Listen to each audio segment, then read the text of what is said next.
everyone. In this video, we will be discussing about MP Labs. I am Ujjwala Pulela, an educator at Clear IAS. So let us continue with our topic for today, that is MP Labs. So what is MP Labs? MP Labs stands for Members of Parliament Local Area Development Scheme. This scheme was launched on 23rd December 1993 by our former Prime Minister P.V. Narasimha Rao. This scheme enables the MPs to suggest developmental work in their constituencies. Under this scheme, each MP is given 5 crores per annum to recommend works to the district collector in his or her constituency. Rajya Sabha MPs have the choice of recommending works in any district from the state from which they get elected, whereas the nominated MPs of Lok Sabha and Rajya Sabha can suggest works in any district in any state of the country. So, which is the ministry responsible for the scheme? Initially, Ministry of Rural Development was administering the scheme.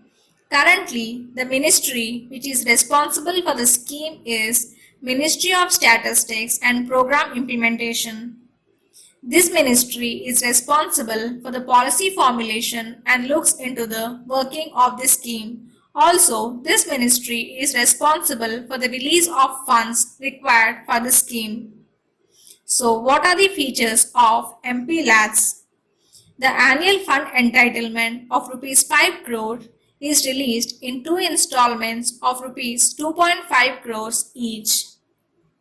Out of the total amount per annum, at least 15% needs to be spent in the areas inhabited by scheduled caste population and at least 7.5% need to be spent in the areas inhabited by scheduled tribe population.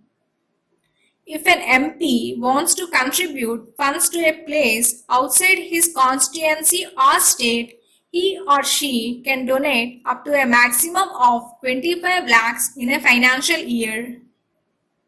So how is the scheme implemented? A nodal department with the responsibility of supervision and monitoring of the implementation of MP Labs is created in every state and union territory. MPs prescribe the work to be taken up by the district authority. The district authority has the right to either accept or reject the proposal or the recommendations given by the MP. After deciding on the proposal and based on the nature of the work, the district authority chooses the implementing agency. The district authorities report the status of implementation works to both the central government as well as the state nodal department. So why was it in news recently? Amidst the corona crisis, the Union Cabinet has taken many decisions. One of them was cut in salaries for PM and other MPs up to 30% for a period of 1 year, and the other one was suspension of MP Labs scheme for a period of 2 years. The Union Cabinet suspended MP Labs for 2 years, that is, in between 2020-21 and 2021-22. This was taken in view of mitigating the effects of COVID-19. Thus, an amount of 7,900 crores stipulated for MP Labs for a period of 2 years will now go into the Consolidated Fund of India. This made many legislators raise hue and cry. They said this decision of the Union Cabinet was taken unilaterally and this was against the federal spirit of our constitution. So how was the fund used earlier?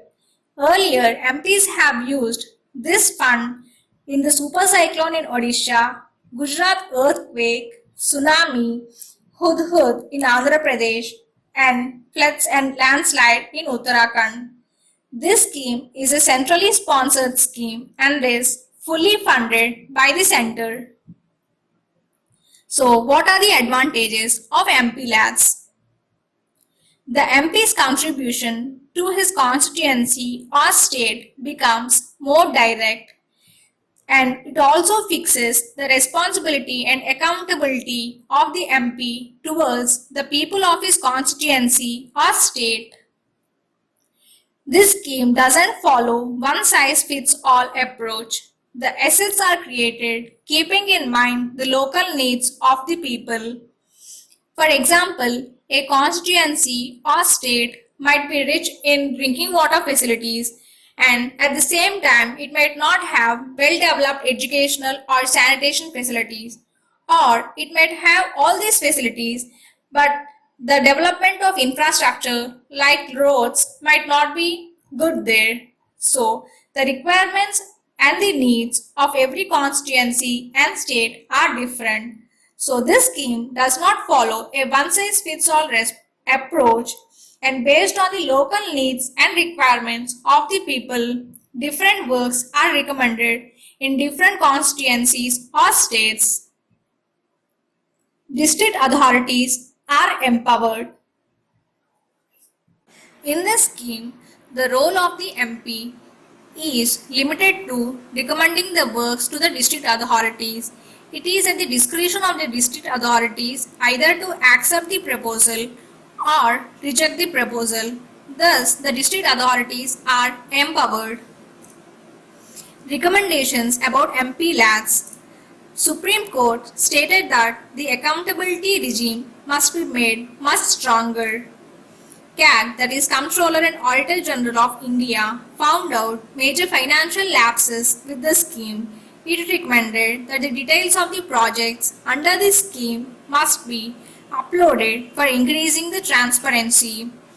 That is, CAG found out that the funds in this scheme were majorly misused. The contracts were given in a haphazard manner, and also the contracts were extended without following a due procedure.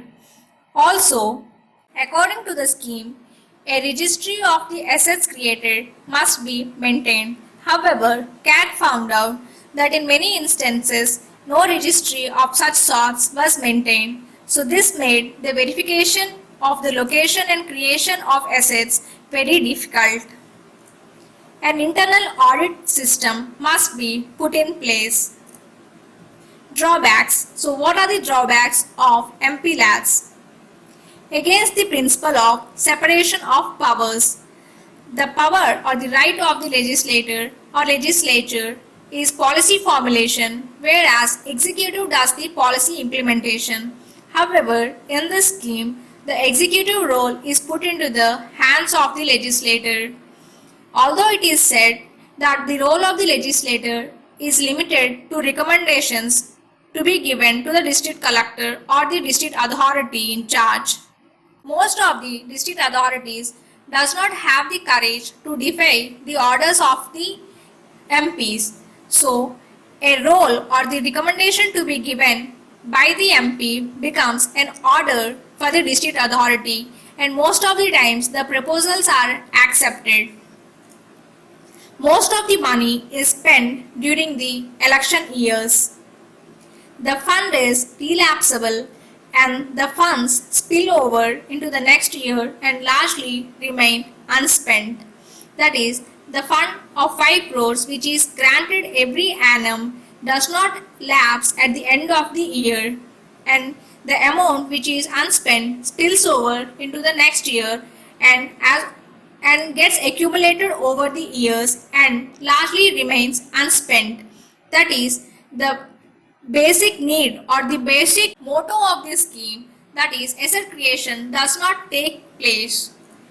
The Ministry of Statistics and Program Implementation, in a answer to the question in Parliament, stated that 5,275 crores unspent balance was in MPLADS fund. So the question now is, should MPLADS be continued or should the scheme be scrapped? As we have seen, there are both pros and cons of this MPLADS scheme. If this cons gets reduced and if pros gets increased, then the scheme can be made relevant. The recommendations given by various bodies are implemented, and if the internal audit mechanisms are made stronger and if the accountability and transparency guidelines are followed regarding the funds being spent in the MPLAD scheme, then the scheme can bring many developmental changes in the country. So for the time being, let us leave the decision regarding the future of MPLADs for the Parliament to decide. Thank you.